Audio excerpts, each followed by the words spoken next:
Hey guys, it's Cheryl Lawson, and what's interesting is I wanted to talk today. I wanted to talk today about social media to the rescue. One, because I'm very happy and excited to announce that Deuce, remember Deuce, the doggy I was talking about last week, I finally found his new forever home, and it is a wonderful home. I'm going to add the link to his new home and his new family in the comments, or you can head over to Precious's blog at imajackrusell.com, imajackrusell.com, and read all about Deuce's final journey to his wonderful life. And so I wanted to call this session Social Media to the Rescue. And I can't honestly say that social media was the reason the dog was rescued, because I mean, I wrote the blog post, I did videos, and then I posted him on a site called rescueme.org. I found that site when I first saw the dogs, when they were first strays back in July and August. And they do a lot of pit bull rescue, and they're kind of the associated place for pit bull rescues around the country. And so I posted actually Rocky there when I first saw him to see if somebody could take him, and then I posted Deuce there before, and of course he got adopted and then ran away from that adopted home.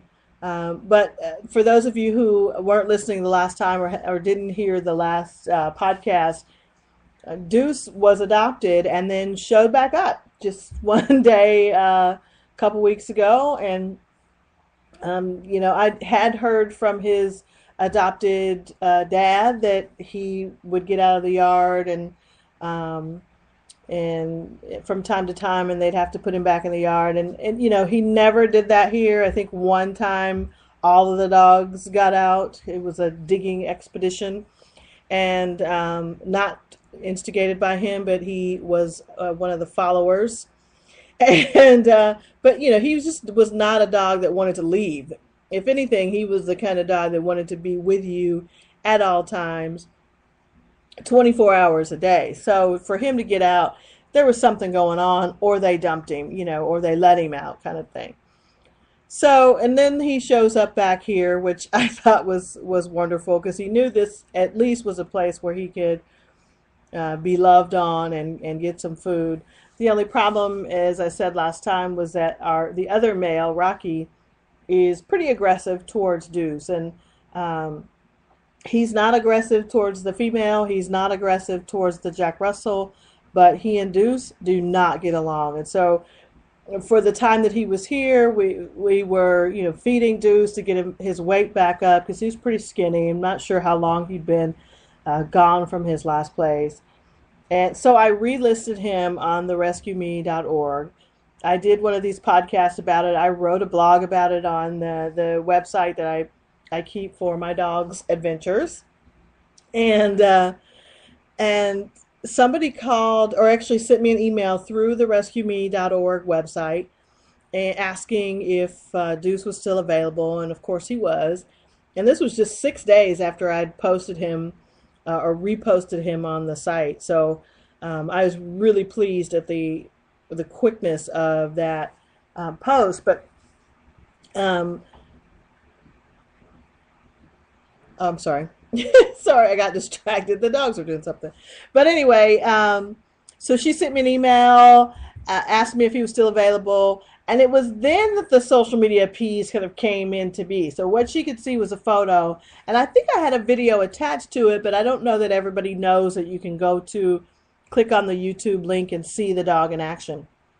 So I emailed her the YouTube video that I created for Deuce that had just the greatest music and all of his kind of greatest hits of him playing, and just what kind of dog he was. Because that's one thing, is you can see pitiful, desperate dogs that I think a lot of the charitable organizations like to do, but what most people want to see is, does this dog's energy fit with the energy of my family, and will he fit into our lifestyle? So it was great, because the video I did was with Deuce playing soccer, and then her little girl plays soccer, and so it was a good fit. But again, she wanted the kids to be involved in the decision, so they looked at the video that night. The next day, I got an email that said they, wanted to try. They loved the video and they wanted to try Deuce out for the weekend. I drove him out on Saturday and dropped him off, and beautiful house, and a big yard, and I almost was in tears when I saw the place and saw that he would be the only dog in this really beautiful yard and with these great kids, and we went out back, and he was great in the house, by the way. Went out back and started kind of sniffing around, and then the little girl came out with her soccer ball, and then the little boy came out with a football. And Deuce was a little overly obsessed with the little girl. He just was chasing and chasing and chasing, and I thought, oh my God, this is not going to be good. Not that I thought he was going to do anything, but I thought he was going to knock her over because he was jumping. But we finally got him to calm down and got her to not run from him because that was just heightening the game. And they kept him over the weekend. And I heard this morning, I sent an email because I couldn't wait to find out how our boy did, and she said he did great, and they took him to Petco and got his food, and I had started feeding him Natural Balance. That's one of our favorite foods, and that's what the big dogs eat, and that's one of Precious's sponsors. So, but we buy our own food, but. It's really interesting, and they had a good time, and she said he was sleeping in the bed with them, and I thought, okay, that's perfect. That's exactly what he wanted. So the lesson, I think, for me is one, when you're in a situation like this, and I'm not a rescuer, right? I'm not a professional dog rescuer or amateur dog rescuer, or at least I wasn't before this past summer.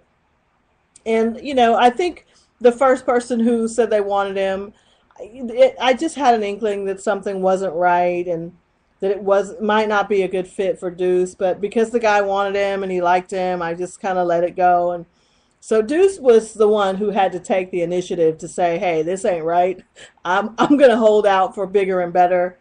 And I'm really happy for him and happy that he found the really right fit, because he needed somebody that was both active and kind of couch potato. He wants to go and play and walk and do, and then he also wants to lounge and snuggle with his human. So I think it's great that they really like him. And I know the new owner had said she had some issues with somebody who had bad feelings about or impressions about pit bulls, and if Deuce is the complete opposite of the stereotypical pit bull, what people think about pit bulls.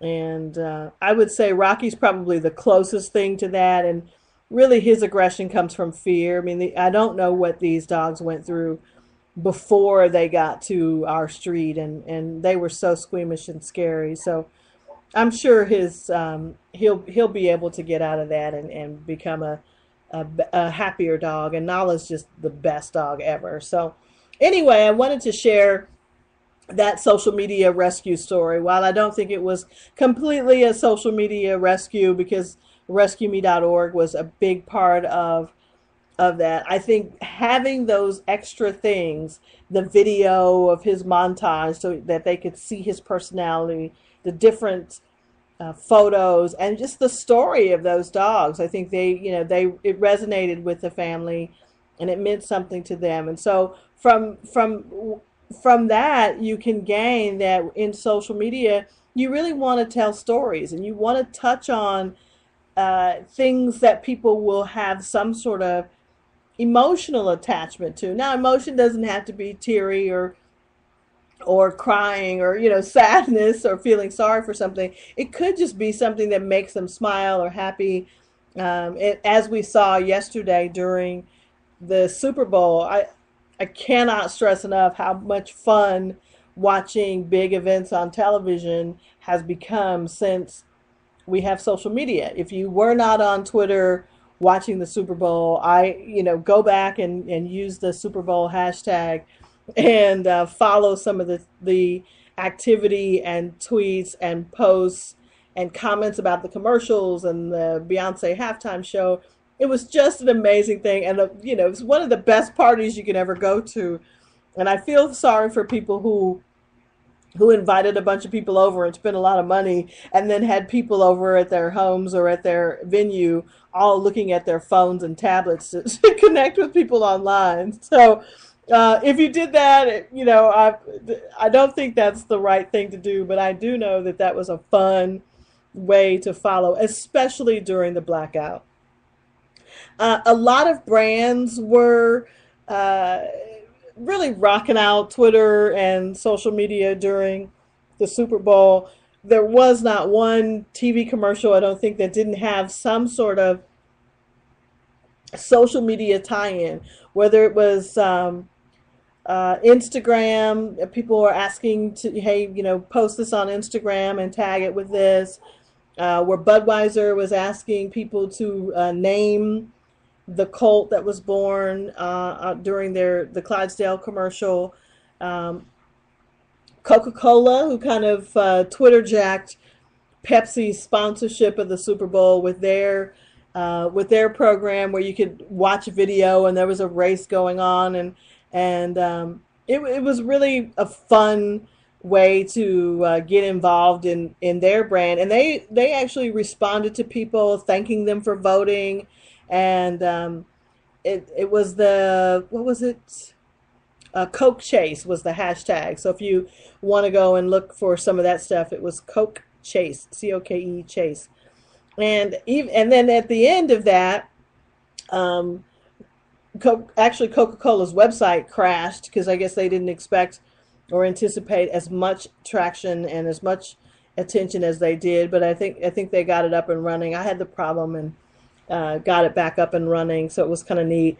But then Pepsi next came out with a video using the Coke Chase hashtag. So they Twitter jacked Coke's Twitter jacking of their sponsorship. If I'm speaking a different language, it's okay. I've actually posted a real nice recap using Storify on my blog at partyaficionado.com, so you can see exactly what I'm talking about, from all the commercials that were funny and the ones that I liked, and then some of the really great ways that brands were just rocking social media out. One of my favorites had to be Sharpie. The Sharpie Bowl was their hashtag, and I mean, they would just be posting photos with, touchdown Ravens written with a Sharpie. I thought, how smart is that? And they were just having a good time. One of my favorites of theirs was, here's my prediction of the first play of the second half, and it was, two circles, an X in the middle, and a smiley face. I thought that was just so clever, and hey, it's what a Sharpie would tweet, right? So those were great, and then Tide I thought did a really, really good job with the Miracle Stain commercial, and then branding it as on Twitter as it went along, and getting people to guess leading up to what the Miracle Stain was going to be or who it was going to be. And then there was the blackout, right? The lights go out at the Superdome, which as an event organizer, I know it was a complete nightmare, and my heart goes out to the organizers of the biggest sporting event in the United States and probably the world, maybe save the World Cup, but the lights going out was horrendous for the organizers, but fantastic for those of us who were following anybody on Twitter. I mean, the jokes were coming like crazy.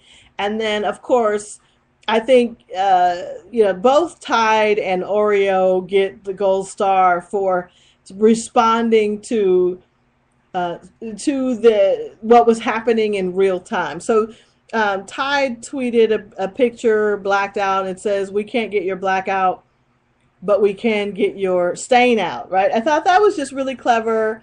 And And then, of course, Oreo tweeted, I think probably the classic tweet, and it said, "You can still dunk in the dark," right? And it was just a picture of an Oreo cookie shaded and in darkness with a little light on the cookie. And everybody thought, "Oh, that's brilliant," and it was. It was really brilliant.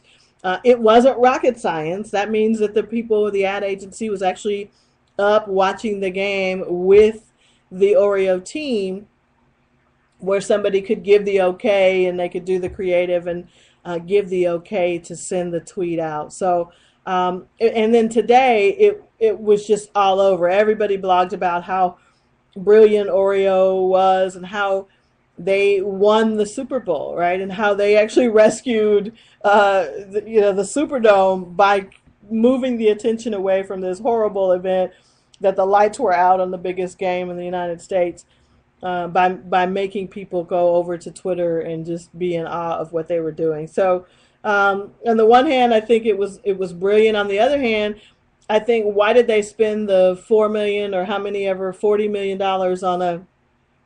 on a Super Bowl ad when they got more traction from a tweet, right? So, and that's something to ponder, whether or not the Super Bowl ad is worth it anymore. Now, one of my favorite tweets during the blackout was from Astro Soichi. He's an astronaut on the International Space Station, and he tweets regularly. And he tweeted a picture from space with all the stars, and it just said "need more lights," and he used the hashtag. I thought that was just brilliant and funny, and he didn't get as much attention, but it's in my Storify. And then my absolute favorite tweet from the night was from Official Comedy, and it was after the lights came back up and the game had restarted, and it said, "Manti Te'o believes the lights are still on," and I literally just cracked up. I probably spit out whatever I was drinking. It was hilarious. So, and oh, by the way, there was a football game on last night. So, and it was a pretty good game because, of course, after the blackout, the 49ers actually woke up. So, and the Ravens went to sleep, I guess. I don't know, but the Ravens finally won, and it was a good game. I didn't particularly have a horse in that race. I'm a Cowboy fan, so. My team kind of sucked this year, so, and has, unfortunately, for the past few years, but I'm still a fan. Was born a Cowboy fan, reared a Cowboy fan, and will be a Cowboy fan until, I don't know. I don't know. I do like other teams, but my main team is the Dallas Cowboys. So, anyway, I will post links to both the news about Deuce and the pictures of his new home, and I'll also post a link to the Storify about the Super Bowl, and it's just called Social Media and the Super Bowl Beyond the Expensive Ads. So it really is something to look at, is the people who spent the millions and millions of dollars on Super Bowl ads, and the people who decided to hit social media instead. So that's the reason why I said social media to the rescue. So one for Deuce, and the other one for, hey, some people who might not have the budgets to spend on a 30-second spot and to get the point across on a brand that may or may not resonate with people. And there were some that were horrible. I won't mention them because I think the one that I hated got too much mention today. But I think if you Google gross Super Bowl ad, you'll probably find the one that I'm talking about. What else is going on? Oh, so still working on Social Media Tulsa Conference. Just finished a ad, thanks to our partners over at the Who Let the Dogs Out television show. For those of you who went to last year's conference, they were one of our sponsors, and Tillman, the Skateboarding Dog was one of our sponsors and gave away some really cool things and for people who tweeted about the TV show. And this year it's on again, but it's on the Hallmark Channel instead of the Animal Planet. And when I was in Las Vegas at the New Media Expo, I met the publishers from Social Media Monthly magazine, which I had never heard of before that conference. And I got a chance to talk to him for a little bit and told him a little bit about Social Media Tulsa, and he was very surprised that there was a social media conference in the Midwest. And a lot of people are. Most people don't think that social media happens in the middle of the world, in the middle of the country. So it is not just an East Coast or a West Coast thing or an Austin, Texas thing. People are tweeting in Oklahoma. So we got to talking, and he sent me an email with a sponsorship offer. So everybody from the conference this year will get a free 1-year subscription to the magazine, and in exchange, I'll be paying something for it, but everybody will get it for free, and then in exchange, we'll get some advertising in their magazine. And our friends at Natural Balance and the Who Let the Dogs Out show did the creative for this ad, and so it'll be in the March issue of Social Media Monthly magazine. And you can actually win registration to the conference if you see the ad and you tweet a special message that it has you do. Or you can check in on Friday afternoons on the Tillman TV hashtag and see if you can find some of us tweeting about winning a trip. Or you don't win the trip, you just win the registration to the conference. What else is going on? I do have a few other sponsors who are wrapping up and making their final decisions this week, and one in particular that I'm really excited about because they're going to be providing some services that we desperately need for conferences, and I'll talk about that hopefully sometime next week and who that is and what they're going to be bringing to the table. So hopefully that'll be, the last minute nature of things, I think I've said this before. On one hand, it's nerve-wracking because I know I want to get to a certain goal, a target for registration, and a certain target for the number of sponsors that we get. But, a lot of people make their decisions very short schedule these days, very short timeline. So everything's ready to go.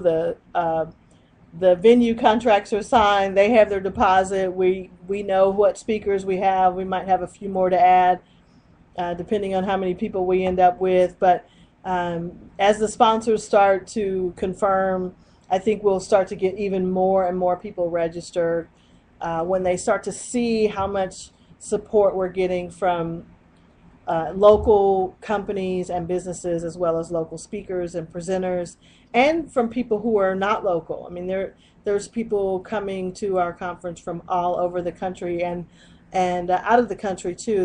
I won't tell you who that is until I can get that confirmed. But really, really excited about the planning process and how it's coming along. It's going to start to get nerve-wracking here pretty soon, but I'm excited about the whole process. So thank you for listening. I'm sorry for all the ums and uhs. I didn't think I was going to go live today, but I just decided to wing it. Anywho, thank you guys for paying attention, and I hope you have a wonderful, wonderful week.